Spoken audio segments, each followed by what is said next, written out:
easy. I don't ever smoke the dizzy, but we can always share some disease. It's just a cup in time. This song doesn't have to rhyme. Life's all of us, not every moment we can be feeling fine.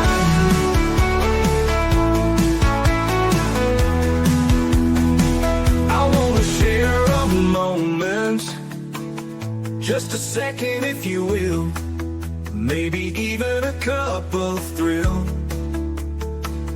We could share this performance. It's tea time, come sit with me. Well, welcome guys. Miss Liz in the house. That's right. Miss Liz is here on Friday, right? Isn't that weird? I've thrown in some Mondays and Fridays to keep you guys all on your toes. I have the incredible Monica DuBeau in the house. I hope I'm saying it right. If not, I'll get her to pronounce it for all of you guys. But we're going to get started with her tea. And her tea today is Trapped, Exposed, Authored. And she's a fragile emotional state, the cage, and the woman with the tea set. That is the tea we are serving today. So we're going to talk about a bunch of different things. And we're also going to talk about a petition that I'm going to bring up. So if you guys feel the need to go and sign that petition and support Monica, and she would greatly appreciate that as well. But before we get started, get over to all those platforms, guys. Facebook, LinkedIn, Instagram, TikTok, Facebook, Clapper, Lemonade, all of those good platforms. You guys know them out there. If I haven't mentioned the platforms, I am on all of them. Check that out. Give that a like, follow, and subscribe, and get these tea times out there because they do make a difference for all the guests and somebody who resonates with the stories. Also, jump over to the podcast apps, Spotify, iHeartRadio, Podbean, Listen Notes, all those good platforms as well. There's a bunch of them. Miss Liz is on all of those as well. So if you find me, just give that a like, follow, and subscribe.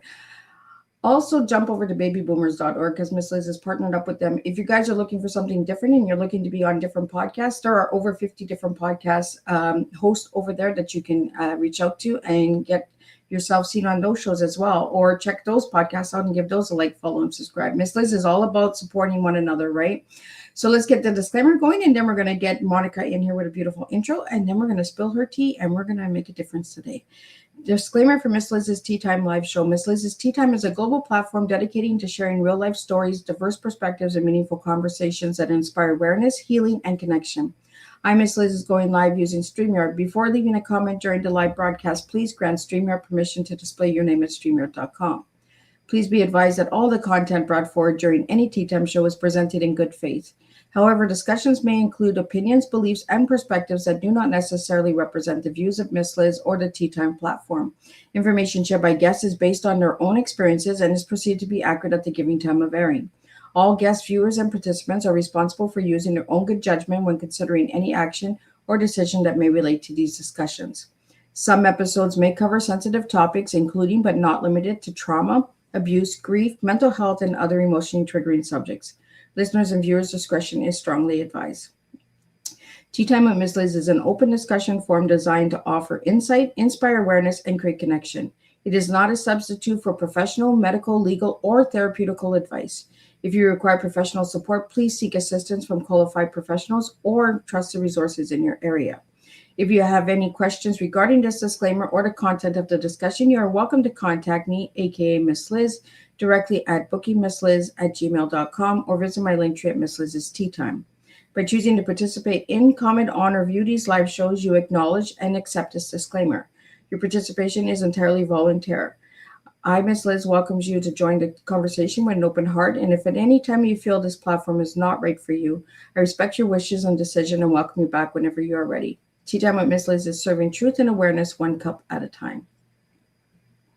Well, welcome to Tea Time with Miss Liz, where conversations remind us that sometimes the greatest strength is not found in avoiding life's hardest moments, but in learning how to rebuild yourself after everything changes. Today's guest brings us a deeply powerful story of resilience, identity, advocacy, and the courage to keep searching for answers when the world keeps dismissing your pain. Please join me in welcoming Monica DuBeau, author, speaker, former executive leader, and patient advocate whose life transformed after years of unexplainable medical decline, led to diagnosis of chardia malfunction, craniocervical instability, CCI, and underlying connection tissue disorder. Before her health journey reshaped her world, Monica spent more than 25 years in leadership and innovation, building a successful career while helping organizations navigate complex systems and change. Yet nothing prepared her for becoming the person fighting to be heard inside the healthcare system itself. After 4 years of unanswered symptoms, medical dismissals, and search for clarity, Monica's diagnosis changed not only for her health, but her identity, her purpose, and her direction of her life. Today, Monica is using her voice to build awareness, advocate for early recognition, support family navigating misunderstood conditions, and create the system she wishes she had existed for her and now hopes will exist for her daughters and others walking similar journeys. Her work is rooted in resilience, neuroscience, trauma awareness, healing, and helping people rebuild agencies and identity after profound disruption. Today's Teatime will explore invisible illness and medical advocacy, rebuilding identity after life-changing diagnosis, trauma resilience and emotional healing, the importance of being seen and believed, and creating bridges between patients, clientele, and communities. Monica reminds us that surviving collapse is not the end of the story. Sometimes it's the beginning of the purpose. So grab your cup and join us for a powerful conversation filled within honesty, resilience, awareness, and real life tea, truth, experience, and awareness. Let me get Monica in here and spill some tea. Welcome, Monica. Hello, Miss Liz. Good to see you. Happy to be here. Thank you so much for having me join today. There we go. Did we get you back? Oh, can you hear me? Yes, I can. All right. I think my hearing box kicked out. I don't know if anybody heard me. Hopefully they did. I can hear you. Well, that's a good thing, right? Oh, good old hearing aids, Miss Liz, right? Well, Monica, welcome to the show today. Thank you. So great to be here. So, Monica, tell us a little bit before we get into your story. Who was Monica as a little girl, and who's Monica now? Yeah, so I grew up in Michigan. So I live in Boston area now, but I grew up in Michigan, and I was the baby of the family. There were four of us, brothers and sisters, and then my mom and dad. So we had a great family, loving household. It was just a great place to grow up. I was a ballerina. I was in ballet for 10 years. I just loved it. I was wearing point shoes, super flexible. I could do the splits in all the directions, even up the wall. So totally enjoyed all that and all the recitals. I was also a runner. I ran cross country and track. So I was very disciplined. I was ambitious, and I was used to pushing my body really, past its limits. It didn't mean anything to me. I just kept pushing, and that carried into my career. I ended up going into finance and worked in financial institutions, and I transferred into corporate audit and compliance roles. And I did that for 20 years. And I would say I was a very detail-oriented person, into having a very methodical practice, very process-driven approach. And when I was at JP Morgan Chase, one year the team gave me at Christmas, they gave me a piggy bank, but it was the shape of an elephant. And we put it on my desk and everything. They said, because you have the memory of an elephant, you don't forget anything. So that always helped me in that role, right? In compliance and audit. It's good to be attention to detail and to remember things. I ended up later transferring out of finance and into tech. And I was working at IBM, and I was responsible for the AI compliance rollout for the entire company across 170 countries that they operate in. And my body started falling apart. And so I was hiding it, of course. My husband knew, but I wasn't sharing it, at work or anything like that. And I was having a hard time trying to get anybody to connect the dots, like what was wrong with me and what was happening. And so this went on for a couple of years, and it got to the point where I could no longer hide this. Like, it was coming out. People saw it. I was having personality changes. I was very short-tempered. I was, not focused. I was so tired. I was exhausted. I was in a lot of pain, and it was constant. And something as simple as drinking water was difficult for me for all of those years. And so, it just catches up to you after a while as you keep getting worse. Something simple. I mean, drinking water felt like glass shattering in my face. So very, very difficult. And I ended up going out on medical leave. And when I left, I was like, okay, I'm going to do what I know best. And I put on my audit hat and I said, I'm going to audit my own medical case. And I'm going to get to this root cause because I know there's patterns and there's something that's going on and something is wrong with me, even though I was being dismissed or told that it was stress. I was working too hard, taking on too many things. I was having perimenopause or menopause. That would cause this too. I should slow down. Then get meditation. Like I was told all sorts of things. And I was like, okay, no, there's really something wrong. Something's wrong. I've always done too much. That's never been a problem. Yeah. Why now? And I went on a path then. It lasted for 20 months. And I had 111 medical appointments in that time frame. I saw 26 different specialists. And this spanned across 4 different states in the US and then 2 countries. And I finally got to the diagnosis. I found out I needed to have brain surgery and I needed a permanent fusion on the back of my skull here to my C1, 2, and 3 just to be able to hold my neck up.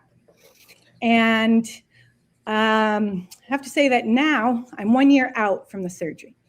I am still a detailed-oriented person. So that is good. That's a good, Monica, because, being that detailed and paying attention, it helped you with your story as well. It did. And it was a double-edged sword. Sometimes it went against me because doctors felt I was way too prepared, way too articulated. I couldn't be possibly in pain. I was functioning just fine in front of them. I looked completely normal. And I was always looking normal, but anything but normal happening inside my body. And that was tough. But you're right. Being able to track that got me to the answers at the end of the day. And so I'm still detailed today. I still follow patterns and gaps, but I'm doing it totally different. I'm doing it from the patient advocacy standpoint for rare disease. And I'm trying to help close gaps from the system and the policies, and both from a medical perspective, and then of course the insurance nightmare that comes on the other side of this, where I found lots of gaps throughout the process. So I said, okay, this is where I'm meant to be. I'm supposed to focus on this now. And I'm also authored then memoir. I have my first book in my series, You Might Be a Zebra. It's in the editorial process right now to release later this year, so that's exciting. And then I also put together a website, and it's really a resource I wish had existed for me. The conditions that I was diagnosed with is rare. Very few clinicians understand it, let alone treat it or can diagnose it. So I put together a website that has a place for patients that are seeking information on these conditions to understand what they are, what the path can look like, and where you can go to actually get help. So I have that all put together in one place to help people, because there's a whole bunch of people. I know they say this is rare, but there's Facebook groups and forums, and there's like 54,000 people in the one Facebook group for CCI. And that's a pretty big number, and it's around the world. It's not just something that's here in the US. It's in Canada, it's in the UK, people in Australia, New Zealand. Everybody's looking for answers, and in Europe. And they're like, how can we only have one doctor in Europe that can help us? So that's where you're trying to raise awareness for this is really important to me. Yeah, well, what these rare illnesses like what you have, Monica, there are many doctors that are just finding different resources, right, and different avenues and looking at different patterns that are in the patient. And it's really frustrating when you go to a doctor and they're like, well, you look fine. There's nothing wrong with you. Like you look like it's all in your head, right? I myself went through that rabbit hole since the age of 26, MRIs, crazy CTs all the time, right? And then they finally diagnosed me with conversion disorder. It's because they don't want to take the time to actually understand that there are rare illnesses out there. And when you reached out to be on Teatime, I was like, absolutely, we need this, because we need this voice out there that says, there are rare illnesses that doctors need to start paying attention to. Not everybody has a cold and a flu. Exactly. Yeah, but they're looking for that. And that's where the whole zebra thing came from, because I was not familiar with this zebra terminology at all until I was in this is the craziest part. I was actually in my pre-surgery clearance appointment at my primary care provider, getting 5 days from before my surgery to get cleared by them that I'm good to go. And I'm telling her how it's a good thing I was fighting and looking for, and just kept going and went even to other states and out of the country to find out what was wrong with me. And she said, well, it turns out you're a zebra. I was like, what? What are you talking about? I'm a zebra. And then she told me, well, yeah, in medical school, we're taught when we hear hoofbeats, you should think horses, not zebras. And she goes, you're supposed to go after the most common conditions. And I got in the car after that appointment, and I was just still stunned about this. I'm Googling on my phone this whole little phrase about a zebra. And sure enough, it comes up. There's all sorts of links you can go to. And I'm like, I had no idea that, this was going on. But I was like, okay, this is a pretty common thing. And I called my mom from the car, and I was telling her what they said. And my mom's like, well, that's all fine and all that they're taught that. But after 2 years of treating you like a horse, don't they finally say, she must be a zebra? No, they didn't. I don't want to be a zebra. They didn't even say it until it was my surgery. Everything was diagnosed by. So it is crazy. And the dismissal is real. I had appointments where, besides telling me I need to do less work and, be less stressed and find ways to, kumbaya, that you really start to believe that when you're told from that many physicians that you've done this to yourself. At first I was like, you guys are crazy. And then you hear it from so many doctors. And then I got sent to physical therapy. The one orofacial doctor that I met with, because the whole dental thing was what I first started with, thinking it was all in my face and teeth. And when I saw the orofacial specialist, she did all her exam and everything. And she's like, Monica, you've rendered your muscles useless in your neck and your mouth and everything. She's like, you're grinding your teeth way too much. You're just clenching and grinding. I was like, well, that's what the dentist keeps saying. He gave me all these, bite guards. They're not working. My pain's getting worse. She's like, you need physical therapy. You have no muscles left. You need physical therapy. I'm like, how did I do this to myself? It made no sense. I thought she was crazy. But then you start to think, okay, this is what they're saying. I go to physical therapy. She said I needed acupuncture, Botox, physical therapy. The list went on and on. Less stress, listen to all the music.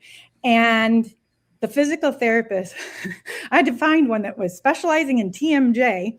Okay.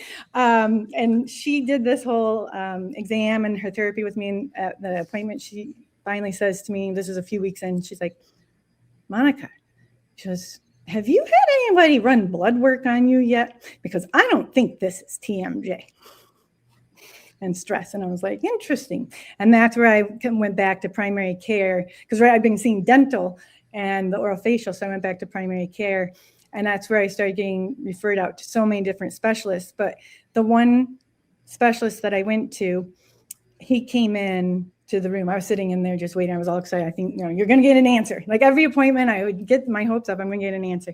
And he came in, and he had 2 medical students behind him. So they're all male. And he doesn't even look up at me. He's got my chart and he's reading it. And he says, oh, you are being treated for TMJ. You shouldn't be here. You should be in orofacial 2 floors down. Never looked at me. And he didn't even say hi. And I'm like, he does not want to help me. He's trying to figure out how to get rid of me. And I exploded. I didn't explode, but I was like, well, and then when you melt down, then there's a depression. They talk about depression, and they talk about you what is that?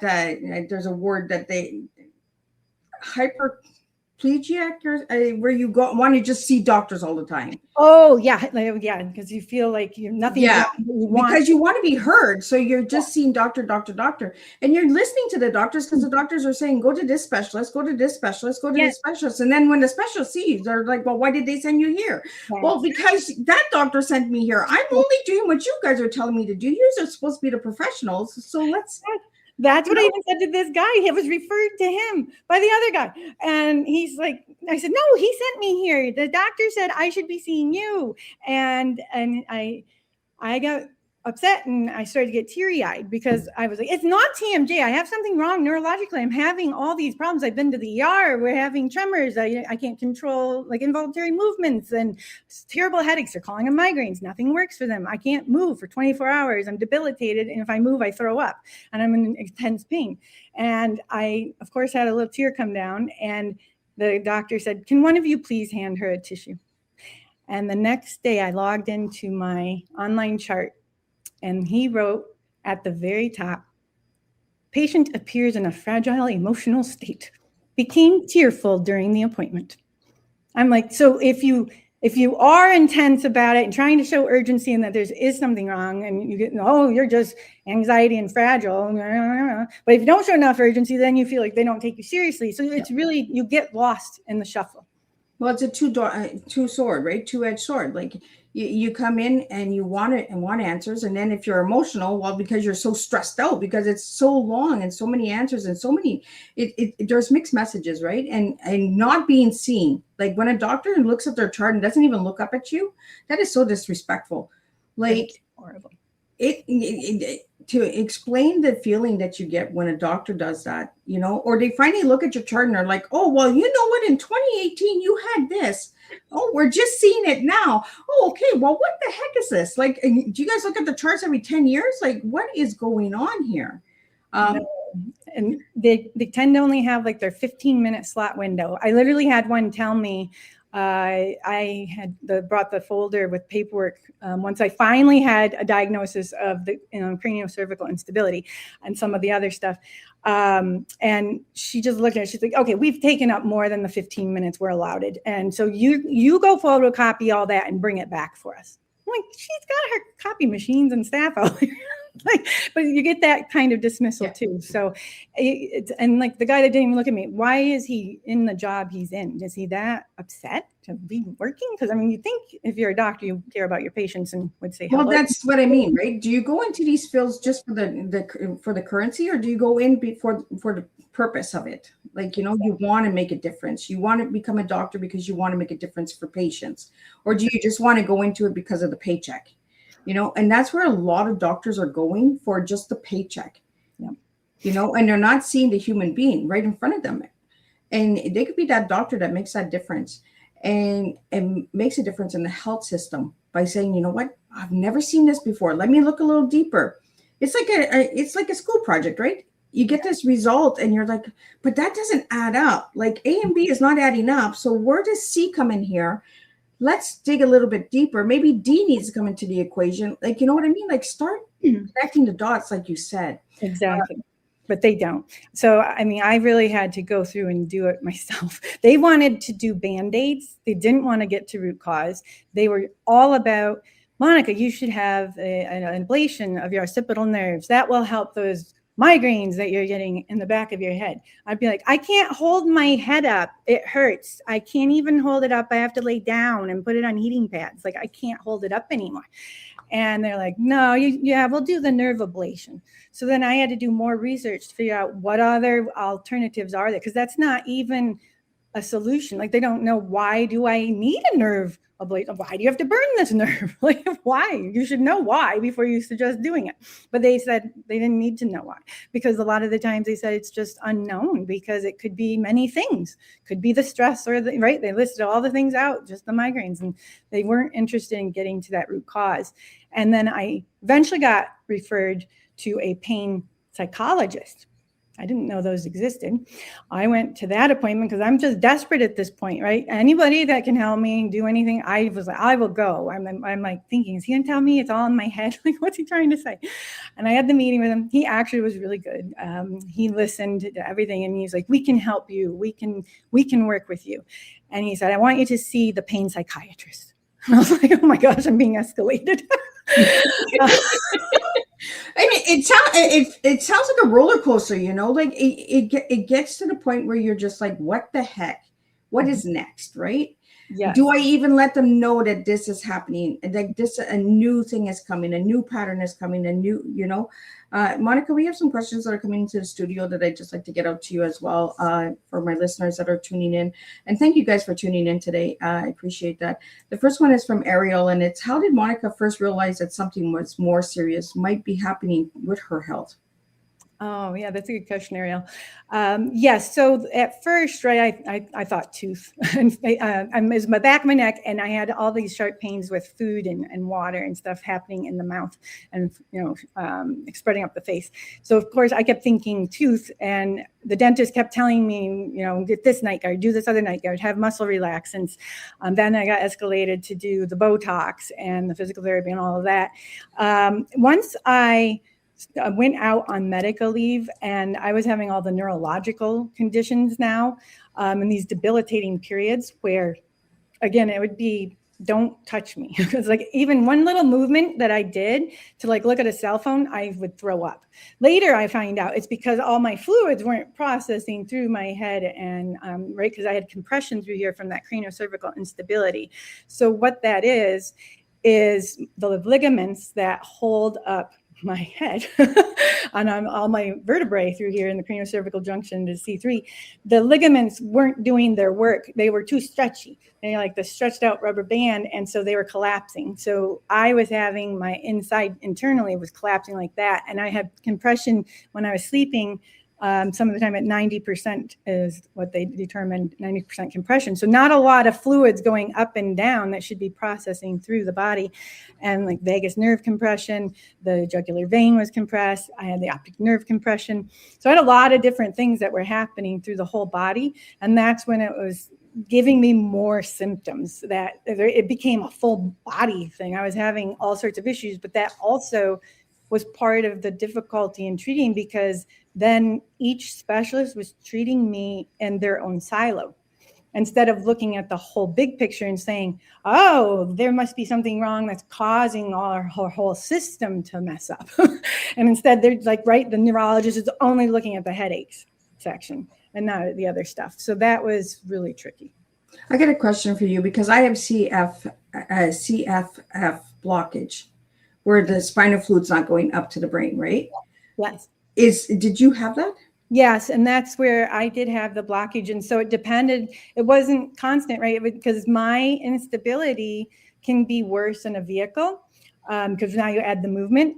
I was horrible in a car. Like I would be like, don't put me in a car. I didn't want anything to do with cars. And I still hate them today, by the way. This titanium didn't help. So is that like the first thing that they diagnosed you with, was the blockage? No, I was diagnosed with all sorts of things like trigeminal neuralgia, occipital neuralgia, the TMJ, all of those types of things, migraines.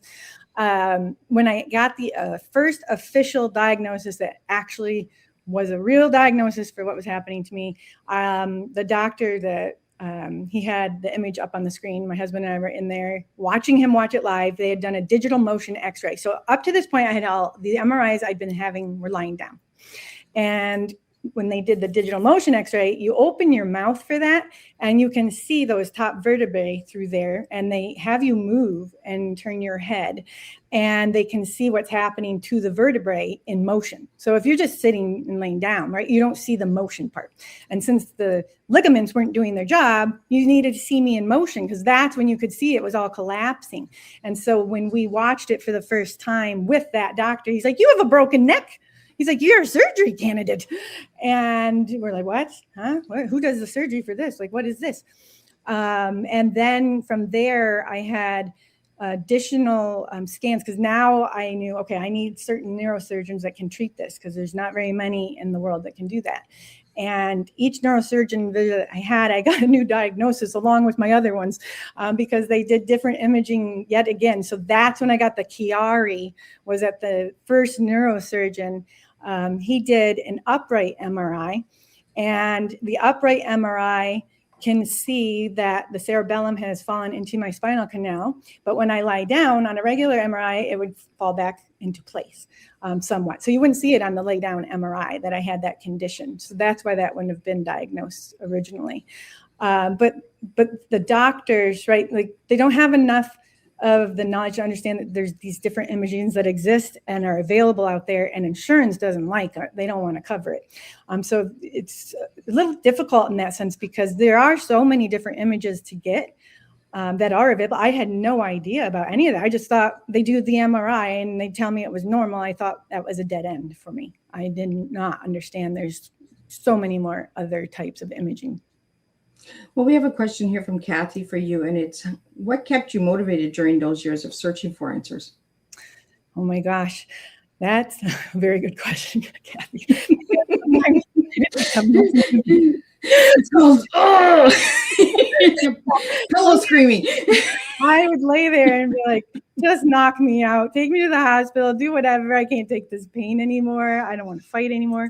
But I have 2 daughters and my husband, and very supportive. And I was like, I can't, I was only 50. I was like, I can't, give up right now. And so it's like, I just have to, stay focused and keep trying to find what's going on. But I have such a lovely husband, Dan. So I do have to share that one of the main things that was really, really helpful for me is that he got me 2 little ragdoll kittens and they became my little buddies, in the house during the day, like as I was researching or in pain and stuff, and they stay with you. And they gave me motivation too, because, I have to take care of them and feed them.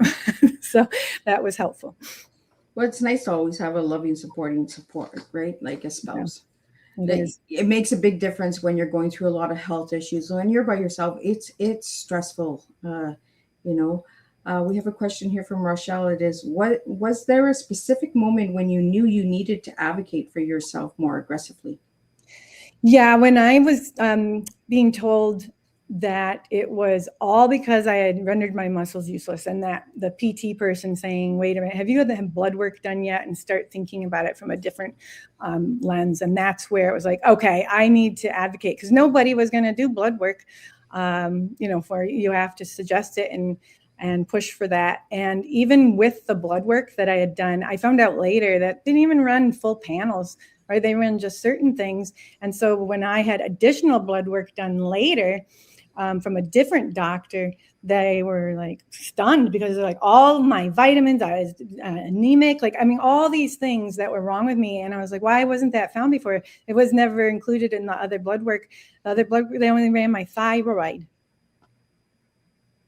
which was off. And I had Hashimoto's. I got told I had Hashimoto's and I have thyroid nodules. I had all sorts of things, ultrasounds for that. So right, and then you get all these diagnoses, and then you start to think that you're just a mixed up jam. Like exactly. Like that's how I describe mine, because they were like, you have this. I was like if I had all of this, I wouldn't even be standing anymore. Like, because this covers this. Did they give you medication on top of medication as well? Yeah, so I kept having medication, but I do have to talk back to what you had just said, that I actually had in my cell phone, I put a note in of all my conditions because I couldn't remember them all. I have like 25. And at my other doctor's appointment a few months ago, I was saying, I had my phone open because I said, oh, let me open it because I have it in here. And I'm talking, and she's like, can I just see that? And she's like, can I take a photo of that? And she took a photo because she's like, it was so much. She didn't want to write it all down right then and there. I was like, yeah, you wonder, like, how can I have so many things? But, yeah, I kind of describe my story as jars of jams. Like, you're just putting different berries in, different sugars in, different levels of lemon juice. Like, I don't know what you guys are doing anymore, and you just get to a point where you're just like, I just want to close my eyes and enough is enough. Yes. But when you have children and that, it's different, right? Because then something snaps in you and you're like, no, get out of that state of mind, right? It is. It's hard though, because like you're saying with that medication, like they kept giving me different medications. So I had all sorts of muscle relaxants. So like, okay, those didn't work. We'll try a different brand type. Okay. None of them would work. And then they wanted to do the migraine prevention so that I wouldn't get one. But then I had to have one when I got it, take that. And then they kept doubling doses and trying different brands of that. And none of them touched any of this. When I had the debilitating, episodes where I couldn't move, I had the feeling like I'd been impaled. Like it was right through here and out the backside of my head. And I had pulsing like this. It was all through here, pulsing and pulsating, throbbing. And it was so painful. And I would tell the doctors, I'm like, it's like people are all over inside of there. You're knocking, Monica, let me out. We can get out of your head, because it's just so much pounding was going on. And then they would just keep trying different medications for it. And then they tried the Botox up in the head. Like, I mean, they were trying the nerve blocks, right? They tried everything. None of it was working. Monica, did you ever have a metal taste in your mouth? No. Like when you did your eye examinations, did you ever get a metal taste in your mouth? Not that I remember. Miss Liz is just getting curious. Me and Monica will talk after the show, but I just wanted to. No, I didn't have that. Because every time I tell the doctors I taste metal, it's like I'm chewing on tinfoil. Every time they do the blue eye and the blue light in my eyes, I taste metal. And they're like, you can't be tasting metal. And I was like, I taste metal. I don't know. And they're like, well, how do you know what metal tastes like? I said, it's like tinfoil. Like, I don't know. Like when it's hard to explain. It's like a metal taste. Oh my gosh. Somebody was just talking to me a few weeks ago about this. One of my friends, and she was saying that she tastes metal, and she said the doctor said, well, yeah, okay. Like they were just like, it doesn't matter. They just brush it off, right? And it's just like, are you guys here like to help us, or are you here just to, get your 15 minutes of fame? That's how I feel with doctors. I really don't like doctors. I've had doctors on Teatime. Don't get me wrong. I respect you guys, but I think that a little bit of respect needs to come both ways. And I think becoming a patient advocate is what we need to start doing. We need to start advocating for ourselves, because we're the best ones that understand our body, right? We know when something's not right. We know when we're off. That's what I told my spouse a couple of months ago. I said, something is off. I don't know what it is, but I'm not myself. And I'm not a person that likes to sit around and complain and say pain, pain, pain. I'm just tired of agony.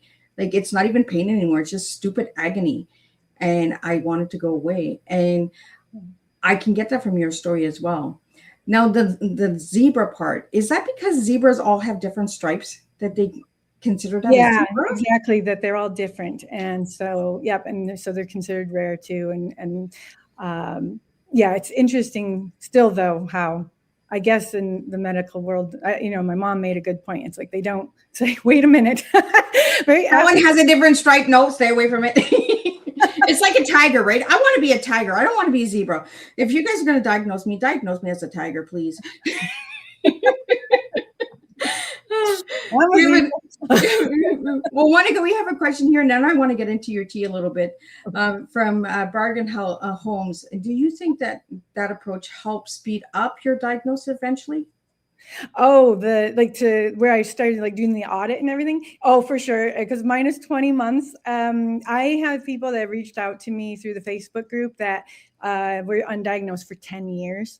And it's very common to go more like 7 plus, 10 years plus before you find those answers. So I was digging and researching and just asking like anything. And then when I finally got to the right doctor that did that imaging, I found that through looking through alternatives for the nerve ablation. And so it was just through research, Googling, and in between my debilitated episodes, right, I'd sit there and Google and try to look for what were my other options. And that was the moment that everything changed, because now I was to the group of people that understand these conditions, and they can understand it and treat it. And so unfortunately for me, it was diagnosed so late. Like, would I have been able to avoid this permanent fusion that I have? Because I've lost mobility permanently the rest of my life. This is all I can turn left and right, and I've got mobility limits up and down. But you can't turn your neck, right? Right, exactly. I can't do any further than what I'm doing. So driving a car is extremely difficult. But driving in the car already is horrible, because even though the titanium is in here holding me up, you add that motion in, I get a strangle feeling. Like it goes like this, and I feel like I'm being strangled, and it becomes very hard to swallow. It's like I have a bone there.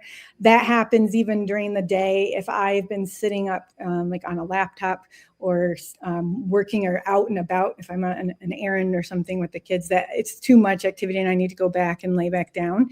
And unfortunately, I have my neck brace here. So this I have to wear anytime I'm in a car, if I'm not driving, even with the titanium, which does help then the whole strangulation.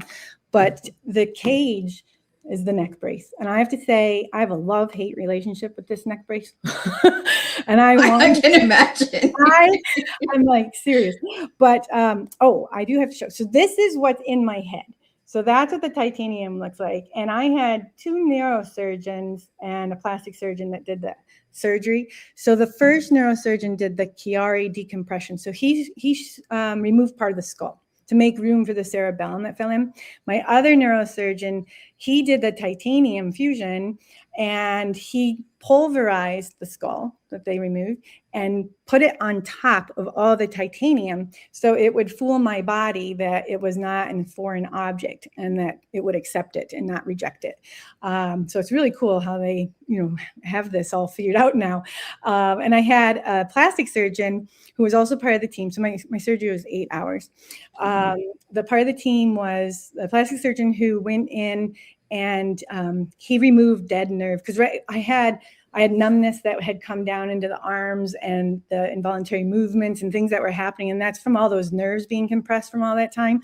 And so he removed the dead nerve tissue, and he layered in the muscles and nerves and tissues, all from like healthy and newly cut, so that they would heal together, right? He made it so they were layered together, and he had different suture levels all inside of there, all dissolvable at different times after, so many weeks and months.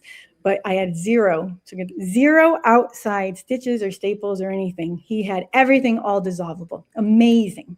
Oh, wow.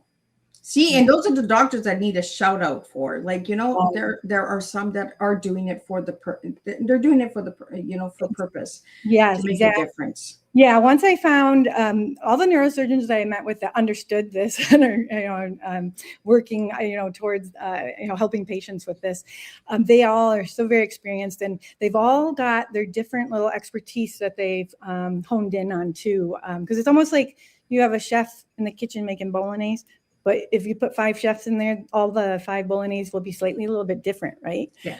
They have their own little secret sauce. And that's how the surgeons are too, the neurosurgeons. And so my husband and I met with the neurosurgeons to interview them and understand what their process would be. And the team that I did pick was out of New York. I mean, I enjoyed all the neurosurgeons that we met with. They were all excellent. The team that we went with was in New York, and they have been working together for 15 years. And that's how we honed in on with the plastic surgeon, because the underlying condition to what I had those surgeries for, I would say it's like peeling an onion. It's like the first layer is the condition itself. I had 2 conditions. I had 1 surgery for it. But there's an underlying layer, and that's a tissue disorder. And that was diagnosed 6 weeks after my surgery. So that is actually why I have the conditions I had. And the tissue disorder is called Ehlers-Danlos syndrome. I have the hypermobility type. There's different variants. And that explains why, as a ballerina, I could do all those splits in all the directions that I did. And up the wall, I was super flexible because my tissue, right, my ligaments, everything's so stretchy. But as I get older in age, too stretchy. But that's where they have conservative treatments. And if I'd been found out sooner by those doctors, like you said, if they'd be interested and try to learn more and think, what could this possibly be? I may never have had to do this, permanent surgery that I had done. That it's helped, but I definitely don't have the debilitating episodes that I have, but I am in constant pain. And from here all the way back to here is still numb, pins and needles, and all that nerve pain and damage. And I've tried the nerve shots. They've given me shots to try to see if that helps. I'm on muscle relaxants. I'm on gabapentin. I'm on different drugs to see, but none of it works. So it's just constant pain. So even just touching a pillow hurts. It's hard. So, Monica, do you have fluid moving up and down your spine now, or no? Yeah, I do. I'm fine with the fluids now. So now my pain, so all that's gone, right? So those severe migraines, and all, I don't have any of that anymore. It's just this constant pain that's right through here, and then the choking and stuff that happens. Well, Monica, before we get into your tea, we have a question here from Real Charlotte, and is how can people connect with the resources you're creating? So most of the resources are on your website, correct? Yeah, they're on the website at monicadubeau.com. And inside of there, I've built out the site to really help. Like, are you looking for more information on the clinical side, like the clinician side? Because I'm not a doctor. I'm just sharing, here's what I went through. And here I have a whole section of resources though, where I pull in all the clinical stuff that I relied on. So I have it too, based on what type of mode do you like? Do you want like a podcast? Do you want to watch or read an article, watch a YouTube video? I have them all different types of modalities in there. And then I actually tag the clinicians. I have all the content right in there, and I have it marked, because I'm an auditor, process. So I have, make sure to listen at, 6 minutes where she talks about why you're so tired all the time. Well, you know what? And that might be 6 minutes that makes a difference in someone's life. You know? Yeah, and those were resources that I found super helpful. So all that clinician stuff, that gets you pointed to all those right places that, here's the doctors that know what this is all about. And then I have a side where if you're like searching for stuff like, what's it feel like to have this? What do I do if I think I have this? What kind of images are there? And why are there all the different kind of images? I have things on there that explain the different types of images that are available, the different types of MRIs and CAT scans. And then like I have even my surgeries documented, what it's like. I've worked with people who are going in for the same surgery as me, and I had a checklist I created that is it's very long, but has a caretaker section on it too. And I figure you don't have to use it all, but I just gave everything I knew, because it was like, what would I wish I would have known going into the surgery? So I have that section in there. And what would my husband wish he would have known before we had surgery? I mean, it's all sorts of good stuff to bring to the hospital if you're having the surgery, and how to get ready for it, because it's a major surgery. It takes a year. This surgery is a year-long recovery for the bone to heal. And I just had my checkup in New York a week ago. So the bone is healing well. And then 3 to 4 years for the brain, for the synapses and everything like that to heal. Well, let's talk about the petition, and then we'll get into your tea, because I really want to get this out there for everybody. I'm going to put the link for anybody that would like to sign the petition as well. It'll be across the screen. So Monica, if you just want to share a little bit about the petition. Yeah, absolutely. I would love for people to sign this and show support. The petition is, it's to raise education and awareness around the condition itself. And so we're not trying to tell doctors what to do or how to treat it or anything like that, but get a task force created and understand this condition does exist. There are people documented with this. My tissue doctor diagnoses 3 times a week patients to go have the surgery in New York. So, I mean, it's not as rare as some people might think. So this is to get that task force created so that we can make sure, like, the medical association is saying, okay, we need to have credits every year for their, the surgeons, the neurosurgeons need to have this as part of their learning curriculum for the year, for their credits that they have to get each year. Make sure that, this is included as a topic, and make sure other clinicians are aware, right? Primary care doctors are your first source of care. So they should be aware that this exists and that this tissue disorder is out there. And this is a big issue with those who have the tissue disorder, the tissue laxity. So raising that awareness from that perspective. I am working with the Massachusetts Rare Disease Advisory Council. I'm actually giving testimony next month, trying to push through policy change. This would be really helpful to have more signatures on that to show more support into that testimony. Really appreciate anybody that would sign that. I'm going to leave that link up for anybody that would like to sign the petition. If you guys would like to know more as well, it's also on the website. So we're going to leave that up for a few minutes. Monica, let's talk about your tea, because the tea that you gave me was tracked, exposed, and authored. So who got exposed and who got tracked? Tracking was 111 appointments over the 20 months and all of the conditions and everything like that.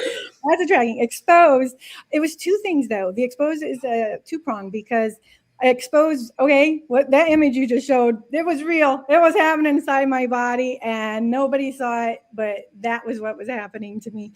And yeah, that's why I was debilitated.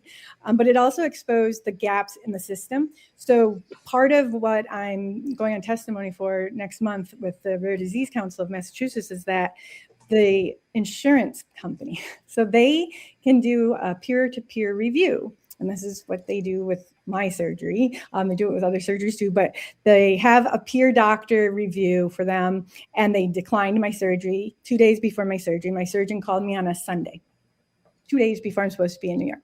And he called me on a Sunday afternoon to tell me it was not approved, it had been denied. And he said, tomorrow morning, I have to get on a call with that physician, with the peer physician. It's not really a peer though, right? Because there's so few people that understand my condition. And it took 26 people to diagnose it, right? The different specialties. And one insurance company physician is going to deny the care. It doesn't make any sense. So this is a gap, but rare disease insurance companies can't say that they're having a peer review when they're not even a peer. And I've actually found out in some of these scenarios, there was a pediatrician that reviewed one. One was an OBGYN. Those are not peers. And even if they had a neurosurgeon that was meeting with my neurosurgeon, he's still not a peer unless he's one of these few in the world that understand this condition and treat it and diagnose it. I think they just try to turn a blind eye to fix, healing people. Like they just want us to stay broken. I know, but then it makes it cost more money, right? Yeah. I could have avoided the whole surgery and just had conservative treatment. That would have been cheaper. But yeah. Well, I am so glad that you are using your voice, Monica, and you're bringing that change to policies and bringing awareness to the rare diseases, because we need to have these conversations more. Not everybody has a cold and a flu. Not everybody has chickenpox. For the breakage of the muscles and everything in the neck and that, was that because of a vaccine? Was that because of a childhood illness? What caused that? Yeah, that's the tissue disorder. So the EDS, the tissue disorder, it means that I have collagen through my body, and the tissue is more than 90% of our body. So I have collagen, but my collagen is a faulty collagen.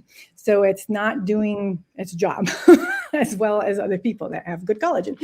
And so over time, it can get worse as you age and other exposure. So being familiar with this is important, because especially for like my daughters, they've inherited the tissue disorder. They can do preventative care, right? To try not to have damage here. Don't ride roller coasters, number one. Don't do contact sports. Don't be in a car accident. Like there's a lot of things that you could help prevent them. Wear the neck brace when you're in a car.